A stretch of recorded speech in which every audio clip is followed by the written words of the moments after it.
కర్ణాటకలో ఒకే రోజు 3 ఘోర రోడ్డు ప్రమాదాలు చోటు చేసుకున్నాయి. వేర్వేరు ప్రాంతాల్లో ఇప్పటికీ 27 మంది మృతి చెందారు. అయితే సింధనూరు వద్ద టైర్ పంచర్ కావడంతో తుఫాను వాహనం బోల్తా పడింది. అయితే దాంట్లో 4 మృతి చెందినట్టు తెలుస్తోంది. మరొకరి పరిస్థితి చాలా విషమంగా ఉంది. ప్రమాద సమయంలో వ్యాన్లో 14 మంది విద్యార్థులు ప్రయాణిస్తున్నారు.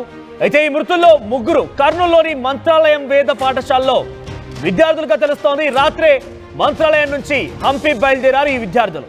అయితే మరో చోట ఉత్తర కన్నడ జిల్లాలో మరొక ఘోరోడ్డు ప్రమాదం చోటు చేసుకుంది. లారీ బోల్తా పడి 10 మంది మృతి చెందారు. 15 మందికి చాలా తీవ్రంగా గాయాలు కూడా అయ్యాయి. వారందరూ కూడా ఆసుపత్రి తరలించారు. కూరగాయలు విక్రయించేందుకు సావనూరు నుంచి కుంట మార్కెట్కి వెళ్తోంది ఈ లారీ. అయితే కర్ణాటకలోని హవేరి జిల్లాలో మరో ప్రమాదం చోటు చేసుకుంది. బైడగి వద్ద ఆగి ఉన్నటువంటి లారీని ఢీకొట్టింది ఒక వ్యాన్. ఈ ప్రమాదంలో 13 మంది మృతి చెందారు. 4 చాలా తీవ్రంగా గాయాలయ్యాయి. ప్రమాద సమయంలో వ్యాన్లో 17 మంది ఉన్నారు. సో మొత్తం మీద 3 ఘటనలు.